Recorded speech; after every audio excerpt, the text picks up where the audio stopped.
To the land you saw me. Wow, the last time you saw me should be last week Friday.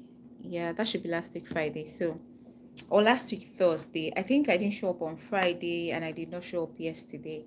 So there were circumstances that were beyond my control, like circumstances that were more than what I could handle. That was why I could not show up on Friday and yesterday. We had lots of occasions, we had lots of events at my place of work, and that's why I couldn't show up. So I'm sorry, I'm really sorry. So now let's just go straight into today's business. Now we're reading chapter 5, quality time. We've talked about words of affirmation, we talked about kind words, we talked about encouraging words, we talked about what other words did we talk about? I'm sorry. Kind words, encouraging words, compliment. Yeah, we talked about compliment. Yeah, we talked about compliment. So, and we said that you can learn your partner's primary love language. You can learn it. It's something that can be learned. If truly you love that person, you can go ahead and learn it, and you start showing it to them. You start speaking the language to them. Yeah, so let's just start our chapter 5. Chapter 5 is quality time. That's the second love language. Remember the topic or the title of the book is 5 love languages. So the number 2 love language that we have here is quality time. I'm sure from the word quality time you already know what we want to talk about. So let's go. I should have picked up Betty's job. Okay, I should have picked up Betty Jo's primary love language from the beginning. What was she saying on that spring night when I visited her and Bill in Little Rock? Bill is a good provider, but he doesn't spend any time with her or with me. What good? Okay, so let me start all over again. Sorry. So if you remember from our last chapter, he narrated a story about the couple that he counseled. So the wife said that she complained that the husband is a good provider, is this, is that, but he does not have time for her. He does not create time for them. And the husband complained that she's this, is that, but she does not compliment. She does not say thank you. She does not compliment him on the things he do at home. Like she sees those things as the normal thing that should be done in the house. So she does not compliment him on that. And she on the other hand was complaining that he's not always available. So for him it feels like, what else should I do? Like I'm doing like the major thing I should be doing for you, which is to be providing for you as the husband that I am. But the both of them were not speaking each other's language. So I think this chapter 5 is in continuation of the story is shared for us. So let me start all over again. Talking about the story. Picked up on Betty's Joe primary love language from the beginning. What was she saying on that spring night when I visited her and Bill in Little Rock? Little Rock is the name of the town. Yeah, the town or the city where they live. Bill is a good provider, but he doesn't spend any time with me. What good is the house and the recreational vehicle and all the things if we do not enjoy them together? What was her desire? Quality time with Bill. She wanted his attention. She wanted him to focus on her, to give her time, to do things with her. By quality time, I mean giving someone your undivided attention. I don't mean sitting on the couch watching TV together. When you spend time that way, ABC or NBC has your attention, not your spouse. So if you think that you're giving your partner quality time by staying at home watching TV and not focusing on your partner, that's not quality time. Quality time is neglecting other things and focusing on your partner, being together, talking together, gisting together, doing things together. Not that you're at home, you're watching the TV and she's there. That's not quality time. What I mean is sitting on the couch with the TV off, looking at each other, talking, giving each other your undivided attention. It means taking a walk, just the two of you, or going out to eat and looking at each other and talking. Have you ever noticed that in a restaurant you can almost always tell the difference between a dating couple and a married couple? Dating couples look at each other and talk. Married couples sit there and gaze around the restaurant. You think they went there to eat. When I sit on the couch with my wife and give her a 20 minutes of my undivided attention, and she does the same for me, we are giving each other 20 minutes of life. We will never have those 20 minutes again. We are giving our lives to each other. It is a powerful emotional communicator of love. So when you're giving your partner undivided attention, that is quality time. When you're sitting together, when you're talking together, when you're doing things together, you're watching TV together, you're washing together, you're doing the dishes together, you're doing the laundry together, you're cleaning the house together, you're painting together, all those things.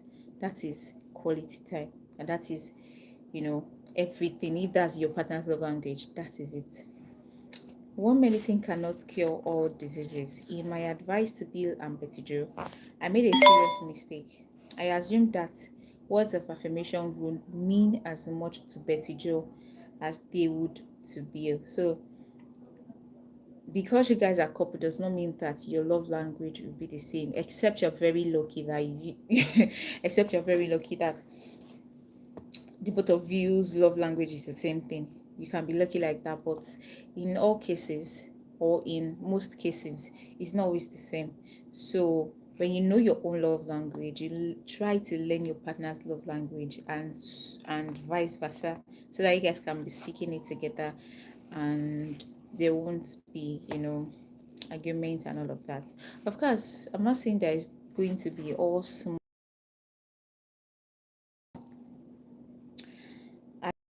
Each of them would give adequate verbal affirmation, the emotional climate will change, and both of them will begin to feel loved. The emotional climate will change, and both of them will begin to feel loved. It worked for Bill. He began to feel more positive about Betty Joe. So, in the case of Betty Joe and Bill, Bill's love language was words of affirmation, but for Betty was quality time. So when Betty complained to Gary Chapman that he's a good father, he's a good husband, he's a good provider and all of that, but he does not create time. That was the essence of having the most expensive cars and everything, and we don't have time together, or we don't have time to enjoy them together. So for Bill, he just wanted Betty to always acknowledge, to always say good things about the things he does, to always like say, thank you, baby, for doing this, thank you for doing that. But Betty felt like that was like the normal thing that he should be doing as a father, as a husband, that's like the normal thing he should be doing. And to Betty feels like, and to Bill feels like, what else do you want me to be doing? This is like the most important thing a man should be doing, which is providing, and I'm providing for you. What else? What kind of love language are you requesting for? So sorry guys, let me put my phone on silent or flight mode so that I don't receive any calls or anything. I'm sorry guys.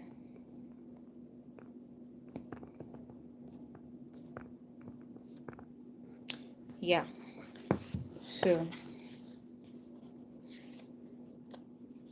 he began to sense genuine appreciation for his hard work, but it had not worked as well for Betty Joe.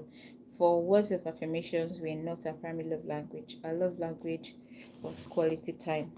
I got back on the phone and thanked Bill for his efforts in the past 2 months. I told him that he had done a good job of verbally affirming Betty Joe and that she had heard his affirmations. But Dr. Chapman, he said, she's still not very happy. I don't think things are much better for her.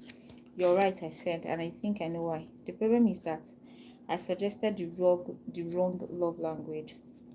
Bill hadn't the just that the idea what I meant. Like Bill did not understand what he was trying to say. I explained that what makes one person feel loved emotionally is not always the thing that makes another person feel loved emotionally. He agreed that his love language was words of affirmation. He told me how much that had meant to him as a boy and how good he felt when Betty Jo expressed appreciation for the things he did. I explained that Betty Jo's love language was not words of affirmation but quality time. I explained the concept of giving someone your undivided attention, not talking to her while you read the newspaper or watch television, but looking into her eyes, giving her your full attention, doing something with her that she enjoys doing, and doing it wholeheartedly. So you may be doing the things that your partner loves, but you're not doing it cheerfully, but you're not doing it with all your heart or with all your might. So that is called eye service. So if your partner's love language is quality time, please do it wholeheartedly. Do it. Let it come from within and let it be acceptable. Like going to the symphony with her, he said, I could tell the lights were coming on in Little Rock. Dr. Chapman, that is what she has always complained about. I didn't do things with her. I didn't spend enough time with her. We used to go places and do things before we were married, she said. But now you are too busy. That's our love language. All right. Question about it. But Dr. Chapman, what am I going to do? My job is so demanding. Tell me about it, I said. For the next 10 minutes, he gave me the history of his climb up the organization ladder, of how hard he had worked and how proud he was of his accomplishment. He told me of his dreams for the future and that he knew that within the next 5 years, he would be where he wanted to be.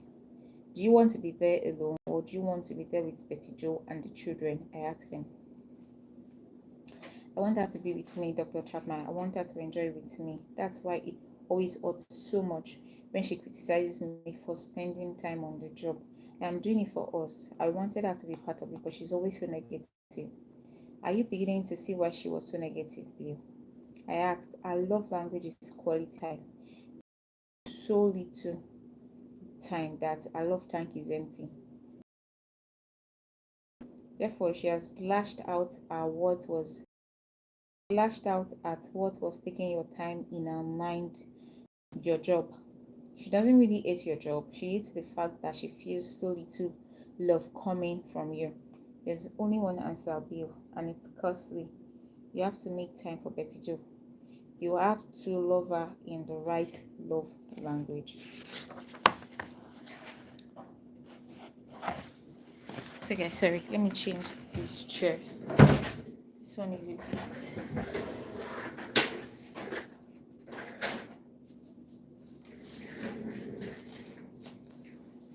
summer. Yeah, my back was hurting me with that. Okay, so I'm a bit taller. Okay. Yeah. I know you're right, Dr. Chapman. Where do I begin? Do you have your legal pad handy? The one on which we made the list of positive things about Betty Jo. So Gary Chapman gave them a notepad to list out the things they love about each other. It is right here. Good. We're going to make another list. What are some things that you know Betty Jo would like you to do with her? Things she has mentioned through the years. Yes, Bill's list. Take our RV and spend a weekend in the mountains. Sometimes with the children, and sometimes just the two of us. Meet her for lunch at a nice restaurant or sometimes even at McDonald's. Get a babysitter and take her out to dinner, just the two of us. When I come home at night, sit down and talk with her about my day and listen as she tells me about her day. She doesn't want me to watch TV while we are trying to talk. Spend time talking with the children about their school experiences. Spend time playing games with the children. Go on a picnic with her and the children on Saturday and don't complain about the ants and flies. Take a vacation with the family at least once a year. Go walking with her and talk as we talk. And talk as we walk.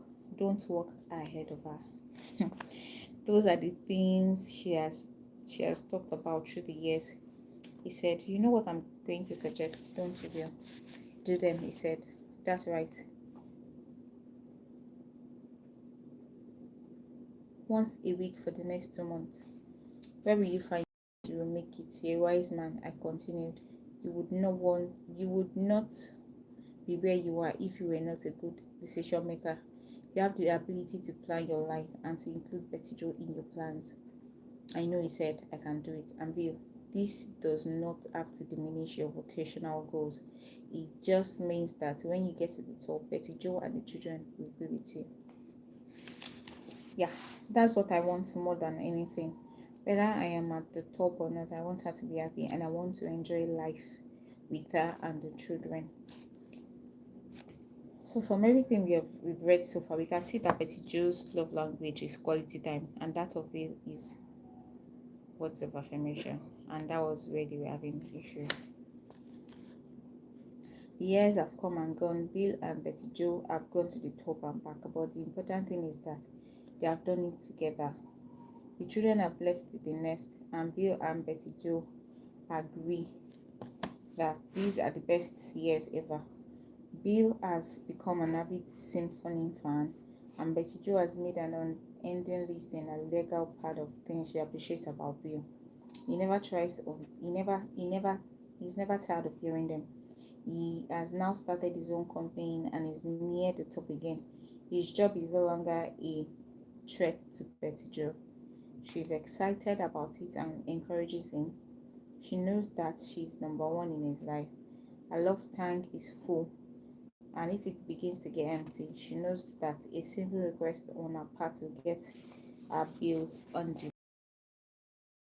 Now I told you that we cannot finish, that we'll be dedicating 2 days for each chapter. I told you that we cannot be finishing one chapter at a time. So let me read 2 more chapters and let's see how it goes, if we can still continue. So under the quality time, we have togetherness. Sorry, that's bad. Under quality time, we have togetherness. A central aspect of quality time is togetherness. I do not mean proximity. People sitting in the same room are in close proximity, but they are not necessarily together. Togetherness has to do with focused attention. When the father is sitting on the floor rolling a ball to his 2-year-old, his attention is not focused on the ball but on his child. For that brief moment, however long it lasts, they are together. If, however, the father is talking on the phone while he rolls the ball, his attention is diluted or is divided. Some husbands and wife think they are spending time together when in reality they are only living in close proximity. They are in the same house at the same time, but they are not together. A husband who is watching sports on television while he talks to his wife is not giving her quality time because she does not have his full attention. Quality time does not mean that we have to spend our together moments gazing into each other's eyes.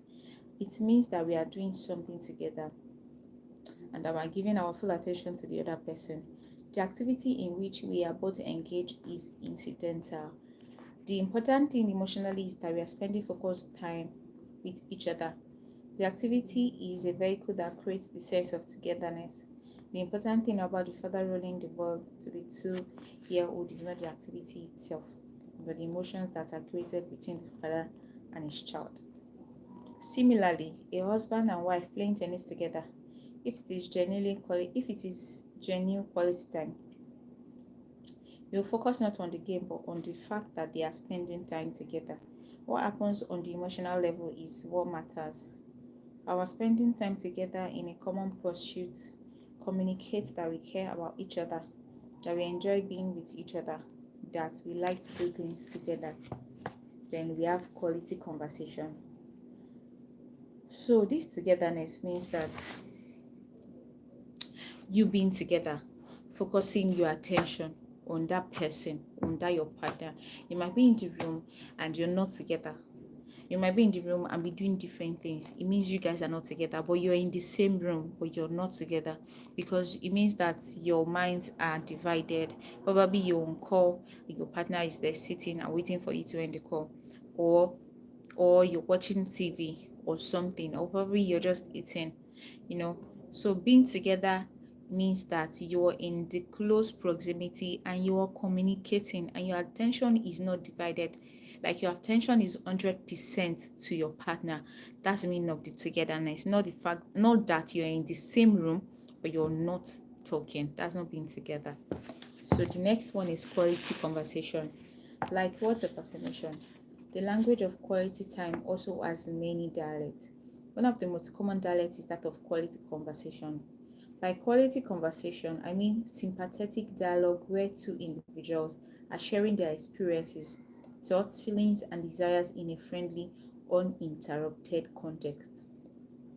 Most individuals who complain that their spouse does not talk or that he or she never says a word, that they mean that he or she seldom takes part in sympathetic dialogue. If your spouse's primary love language is quality time, such dialogue is crucial to his or her emotional sense of being loved.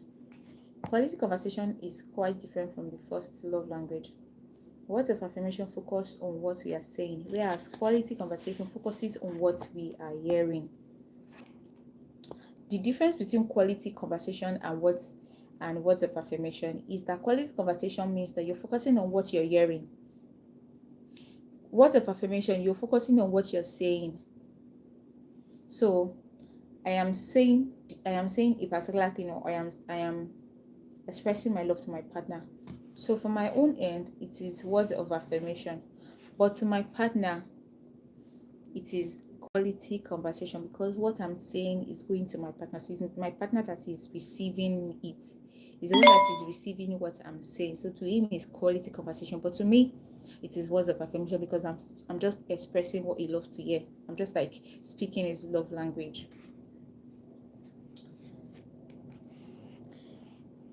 If I am sharing my love for you by means of quality time, and we are going to spend that time in conversation, it means I'll focus on drawing you out, listening sympathetically to what you have to say.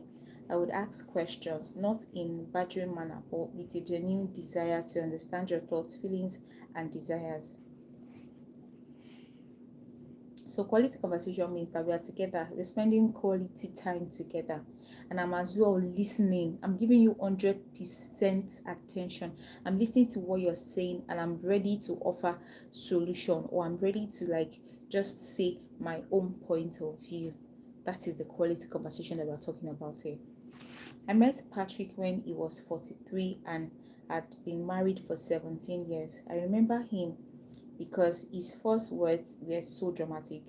He sat in the leather chair in my office, and after briefly introducing himself, he leaned forward and said with great emotion, "Dr. Chapman, I have been a fool, a real fool." "What has led you to that conclusion?" I asked. "I've been married for 17 years, he said. And my wife has left me. Now I realize what a fool I've been." I repeated my original question. "In what way have you been a fool?" My wife would come home from work and tell me about the problems in her office. I would listen to her and then tell her what I thought she should do. I always give her advice. I told her she had to confront the problem. Problems don't go away. You have to talk with the people involved or your supervisor. You have to deal with problems. The next day, she would come home from work and tell me about the same problems. I would ask her if she did what I suggested the day before. She would shake her head and say no. So I repeat my advice. I told her that that was the way to deal with the situation. She would come home the next day and tell me about the same problem. Again, I would ask her if she had done what I suggested. She would shake her head and say no. After 3 or 4 nights of that, I would get angry. I would tell her not to expect any sympathy from me if she wasn't willing to take the advice I was giving her. She didn't have to live under that kind of stress and pressure. She could solve the problem if she would simply do what I told her. It hurt me to see her living under stress because I knew she didn't have to. The next time she bring up the problem, I would say I do not want to hear it. I've told you. I would withdraw and go about my business. What a fool I was, he said. What a fool. Now I realized that she didn't want advice when she told me about her struggles at work. She wanted sympathy. She wanted me to listen, to give her attention, to let her know that I could understand the hurt, the stress, the pressure. She wanted to know that I loved her and that I was with her. She didn't want advice. She just wanted to know that I understood. But I never tried to understand. I was too busy giving advice. What a fool. And now she's gone. Why can't you see these things when you're going through them? He asked. I was blind to what was going on. Only now I understand how I feel that. Yeah, so the man was just giving her advice. But what she wanted was just to be heard. She just wanted to for the man to just be there for her. For him to just, excuse me, for him to just, acknowledge he has heard and just sympathize with her.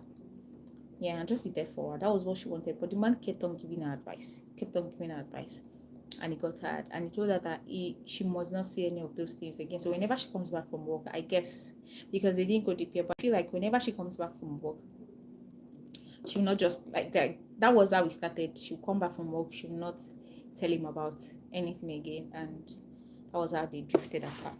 And now she has left him. Patrick's wife had been pleading for quality conversation. Emotionally, she longed for him to focus attention on her by listening to her pain and frustration. Patrick was not focusing on listening but on speaking.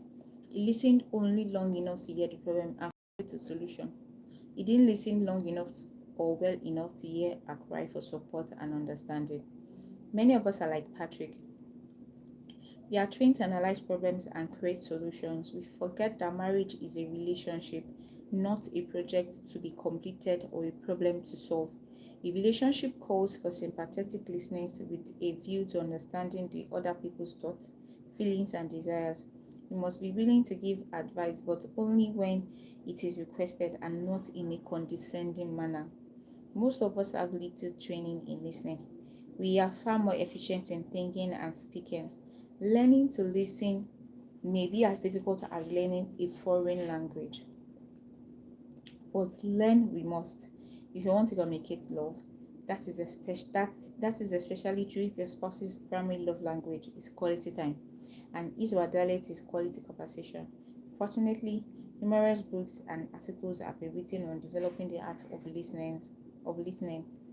I will not seek to repeat what is written elsewhere, but suggest the following summary of practical tips. Number 1, maintain eye contact when your spouse is talking.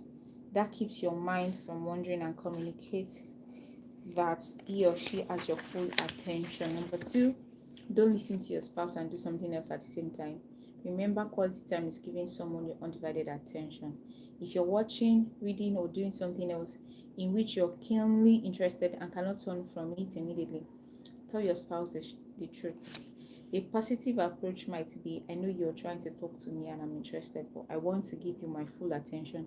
I can't do that right now, but if you will give me 10 minutes to finish this, I'll sit down and listen to you. Most spouses will respect such requests, except the spouse is, of course, a devil. Listen for feelings. Ask yourself, what emotion is my spouse experiencing? When you think you have the answer, confirm it. For example, it sounds to me like you're feeling disappointed because I forgot. Add that to it. That gives him the chance to clarify his feelings. It also communicates that you're listening intently towards him. Observe body language. Observe clenched fists, trembling hands, tears, furrowed brows, and used to what the feeling is. Sometimes the language speaks one message while words speaks another. Ask for clarification to make sure you know what she is really thinking and feeling. Number 5, refuse to interrupt. Recent research has indicated that the average individual listens only for 17 seconds, but before interrupting and injecting his own ideas. If I give you my undivided attention while you're talking, I will refrain from defending myself or hurling accusations at you or dogmatically stating my position. My goal is to discover your thoughts and feelings. My objective is not to defend myself or set you straight. It is to understand you. So guys, we're going to stop here. We're going to stop.